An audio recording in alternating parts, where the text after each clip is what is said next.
Құрметті педагогтер, білім беру ұйымына мұғалім болып жұмысқа орналасу үшін сіздерге педагогының бос немесе уақытша бос лауазымына конкурсқа қатысу қажет.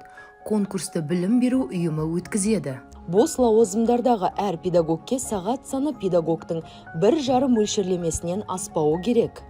Жаңа білім беру ұйымы ашылған кезде сондай-ақ оқушылардың белгілі бір контингенті жаңа білім беру ұйымына ауысқан жағдайда оқушы орындарының тапшылығы, осы сыныптарда сабақ берген және сыныптық басшылықты жүзеге асырған педагогтерді жұмысқа орналастыру конкурстық рәсімнен өтпей-ақ ауыстыру тәртібімен жүргізіледі.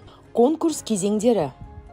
Білім беру ұйымы конкурс өткізу туралы хабарландыруды келесі платформалардың бірінде жариялайды. Интернет-ресурс, білім беру ұйымының немесе білім беруді басқару органының әлеуметтік желілердегі ресми аккаунттары, мемлекеттік органның ақпараттық жүйесі. Білім беру ұйымы конкурстың өткізілетін күні мен орнын айқындайды және конкурс комиссиясын құрайды. Бұдан әрі конкурсқа қатысуға ниет білдірген кандидаттардан құжаттар қабылданады. Кандидаттардың құжаттары Қазақстан Республикасы Білім және Ғылым министрінің нөмірі 338 бұйрығы бойынша педагог лауазымдарының үлгілік біліктілік сипаттамаларымен бекітілген біліктілік талаптарына сәйкестікке қаралады. Конкурс комиссиясы қорытынды отырыс өткізеді.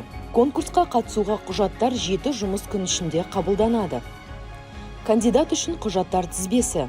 Конкурсқа қатысуға ниет білдірген кандидат конкурс хабарландыруында көрсетілген поштаға келесі құжаттарды электрондық немесе қағаз түрінде жібереді. Конкурсқа қатысу туралы өтініш, жеке басын куәландыратын құжат не цифрлық құжаттар сервисінен алынған электрондық құжат, идентификация үшін. Кадрларды есепке алу бойынша толтырылған жеке іс-парағы, нақты тұрғылықты мекен-жайы мен байланыс телефондары көрсетілген бар болса. Педагогтердің үлгілік біліктілік сипаттамалары мен бекітілген лауазымға қойылатын біліктілік талаптарына сәйкес білімі туралы құжаттардың көшірмелері. Еңбек қызметін растайтын құжаттың көшірмесі бар болса. Денсаулық сақтау саласындағы есепке алу құжаттамасының нысандарын бекіту туралы Қазақстан Республикасы Денсаулық сақтау министрінің міндетін атқарушының 2020 жылғы 30 қазандағы бұйрығымен бекітілген нысан бойынша денсаулық жағдайы туралы анықтама. Психоневрологиялық ұйымнан анықтама. Наркологиялық ұйымнан анықтама. Сертификаттаудан өту нәтижелері туралы сертификат немесе педагог-модератордан төмен емес қолданыстағы біліктілік санатының болуы туралы куәлік. Ағылшын тілі пәнінің мұғалімі лауазымына кандидаттар үшін пән бойынша шекті деңгейі кемінде 90% болатын сертификаттау нәтижелері туралы сертификатты немесе педагог-модератор, немесе педагог-сарапшы, немесе педагог-зерттеуші, немесе педагог-шебер біліктілік санатының болуы туралы куәлік бар болса, немесе кандидат CELTA, PES-A, Delta, PES and Above, немесе IELTS 6,5 балл, немесе TOEFL, IBT 60-65 балл сертификатын ұсынады. Кандидаттың толтырылған бағалау парағы. Тәжірибе жоқ кандидаттың бейне презентациясы кемінде 15 минут, ең төменгі ажыратымдылығы 720-480. Кандидат болған жағдайда біліміне, жұмыс тәжірибесіне, кәсіби деңгейіне қатысты қосымша ақпаратты, біліктілігін арттыру, ғылыми, академиялық дәрежелер мен атақтар беру, ғылыми немесе әдістемелік жариялымдар, біліктілік санаттары туралы құжаттардың көшірмелері, алдыңғы жұмыс орнының басшылығынан ұсыныстар ұсына алады.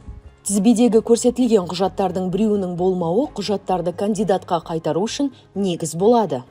Білім беру ұйымы кандидаттың құжаттарын қабылдағаннан кейін 3 жұмыс күні ішінде сыбайлас жемқорлық, қылмыс және немесе қылмыстық құқық бұзушылық жасағаны туралы мәліметтердің болуы не болмауы туралы Қазақстан Республикасы Бас прокуратурасының құқықтық статистика және арнайы есепке алу комитетінің ақпараттық сервис арқылы құқықтық статистика және арнайы есепке алу жөніндегі уәкілетті органға немесе оның аумақтық бөлімшелеріне, сондай-ақ педагог мәртебесі туралы заңнаманы бұзу туралы сұрау салуды, білім беру саласындағы сапаны қамтамасыз ету аумақтық департаментке жолданады.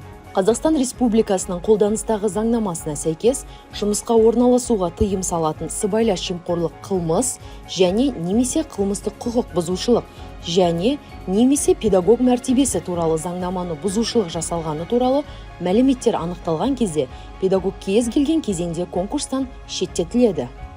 Комиссия құжаттарды қабылдау аяқталғаннан кейін 5 жұмыс күн ішінде кандидаттар құжаттарының бірліктілік талаптарына сәйкестігін қарайды. Содан кейін конкурс комиссиясы бағалау парағында кандидат көрсеткен балдарды есептейді. Ең көп балл жинаған кандидат конкурстан өткен болып есептеледі және білім беру ұйымының басшысына тағайындалуға ұсынылады. Балдар саны тең болған жағдайда кандидаттар әңгімелесуден өтеді, оның нәтижесі бойынша тағайындауға кандидат айқындалады.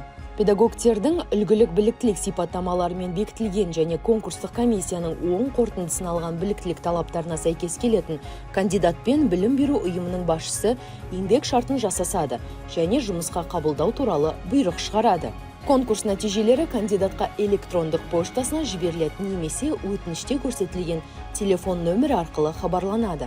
Құрметті педагогтер, мектепке жұмысқа орналасу кезінде сәттілік тілейміз.